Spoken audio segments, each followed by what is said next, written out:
আবারও চলে এসেছি একটা রেসিপি নিয়ে। অনেকদিন রান্নার রেসিপি আমি আমার চ্যানেলে ছাড়ি না। আজকে একটা দারুণ রান্নার রেসিপি তোমাদের সাথে শেয়ার করব। ভালো লাগলে অবশ্যই বাড়িতে বানিও। প্রথমে আমি আলু কেটে নিয়েছি। তোমরা চাইলে আলুটা নাও দিতে পারো। এখানে আমি মনা খাবে বলে আলু দিয়েছি, কারণ ও আলুটা বেশি ভালো খায়। তারপর এখানে নিয়েছি সোয়া পনির। সেই সোয়া পনিরটা পিস পিস করে ছোট ছোট, মানে একটু বড় সাইজই রেখেছি, সেটা ভালোভাবে কেটে নিয়েছি। যখন এই সোয়া পনিরটা আমি কিনেছিলাম তখন দোকানদার বলেছিল যে সোয়া পনির খেতে ভালো লাগে। আমি বলছি না, প্রথমবার খাবো, দেখি প্রথমবার ট্রাই করে কেমন লাগে। তখন দোকানদার বলেছিল যে আর তাহলে নেবে না, কারণ টেস্টটা অন্যরকম, কারণ যেগুলোতে হাই প্রোটিন খাবার আছে সেগুলোর টেস্ট তো অন্যরকমই হবে। আর নিয়ে নিয়েছি সবুজ মটরশুঁটি, এখানে পেঁয়াজ, লঙ্কা, একটু রসুন আর আদা আর 4-5টা লঙ্কা নিয়ে নিয়েছি। এবার গ্যাস জ্বালিয়ে আমি কড়াই বসিয়ে দিয়েছি, আর কড়াইয়ে দিয়ে দিয়েছি একটু তেল। অল্প তেলেই আমি ভাজবো, তাই অল্প তেল দিয়েছি। আর তার সাথে সব পনিরটা আস্তে আস্তে করে ভেজে তুলে নিয়েছি। তোমরা কারা কারা কোন রেসিপি খেয়েছো এই সোয়া পনিরে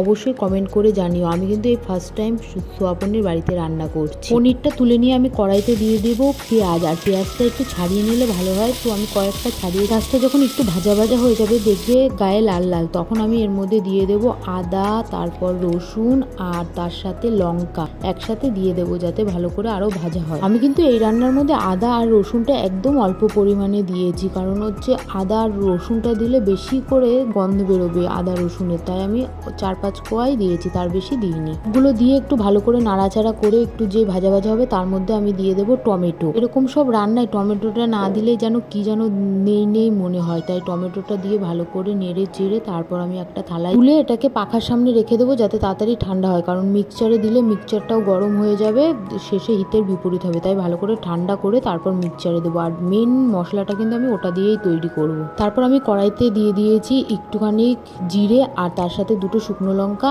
আর দিয়েছি তেজপাতা। ভালো করে শুকনো লঙ্কা আর জিরে যখন একটু হালকা কালো কালো লাল লাল হবে, তারপরে আমি দিয়ে দেবো আলু। আলুটা কিন্তু দিয়ে ভালো করে ভেজে নিতে হবে। আলুটা দেওয়ার পরে ভালোভাবে নাড়াচাড়া করে আলুটা সিদ্ধ হতে থাকুক, ভাজা ভাজা হতে থাকুক, ততক্ষণে আমি তোমাদের দেখাই এখানে আর কি কি মশলা আমি দিয়েছি। একটা প্লেটে আমি নিয়ে নিয়েছি এখানে জিরের গুঁড়ো, ধনের গুঁড়ো, একটু হলুদ, নুন আর লঙ্কার গুঁড়ো। তোমরা চাইলে লঙ্কার গুঁড়ো তোমরা দিতেও পারো আর নাও দিতে পারো, কিন্তু এখানে লঙ্কাটা দিলে একটু ঝাল ঝাল হলে না রুটি দিয়ে খেতে বেশ ভালো লাগবে। তারপর যে মশলাটা আমি রেডি করব বলেছিলাম, যেটা আমি পেঁয়াজ, আদা, রসুন, টমেটো ভেজেছি, সেটা মিক্সচারে দিয়ে ভালো করে পিস্ট করে নিয়েছি। তোমরা কিন্তু এর মধ্যে কাজু বাদামও অ্যাড করতে পারো ভেজে, কিন্তু কাজু বাদাম ঘরে ছিল না বেশি, তাই কাজু বাদাম আর দিইনি। ওদিকে আমার আলুটা ভাজা ভাজা হয়ে গেছে, এদিকে মশলাও রেডি। চলো এবার রান্নাটা শুরু করি। এখানে আলু তো প্রায় সিদ্ধ হয়ে গেছে বললেই চলে, লাল লাল হয়ে গেছে, তাই আমি মশলাগুলো দিয়ে দিয়েছি। মশলাটা দেওয়ার পরে একটু ভালো করে নাড়াচাড়া করবে। তারপরে যেই মিক্সচারে আমি মশলাটা রেডি করেছি সেই মশলাটা আস্তে করে ঢেলে দেবো, আর তার সাথে একটু মানে মিক্সচারে যে লেগে থাকে না, একটুখানি জাস্ট হালকা গরম জল নিয়ে ওটাকে নাড়িয়ে চাড়িয়ে এর মধ্যে দিয়ে দেবো। দেওয়ার পরে ভালো করে কষিয়ে নেব। ততক্ষণ না এই জল ভাবটা কমবে ততক্ষণ কিন্তু আমরা কষাতেই থাকবো। যে কষে আসবে তার মধ্যে কিন্তু আমি যে মটরশুঁটি রাখা রয়েছে সেই মটরশুঁটিগুলো দিয়ে দেবো, আর মটরশুঁটি দিয়ে ভালো করে মটরশুঁটির সাথে নেড়ে চেড়ে নেবো, যাতে প্রত্যেকটা মটরশুঁটির মধ্যে কিন্তু নুন, ঝাল, হলুদ সব ঢোকে। অনেকেই ইচ্ছা করে বাড়িতে রান্না করে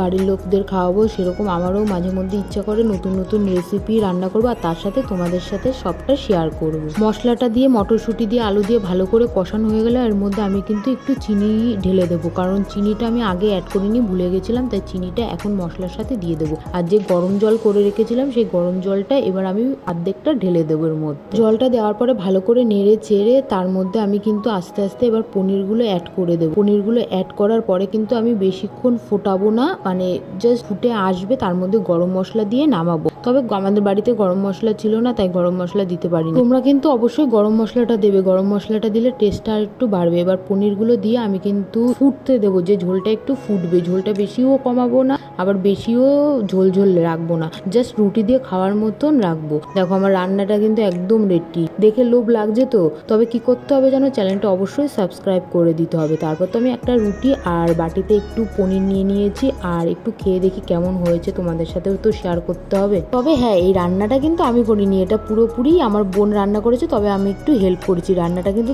দারুণ হয়েছে। তবে তাড়াতাড়ি বানিয়ে ফেলো বাড়িতে, আর এরকম রান্না রেসিপি পেতে আমার চ্যানেলটা কিন্তু অবশ্যই সাবস্ক্রাইব করো। বাই, দেখা হচ্ছে নেক্সট ভিডিওতে।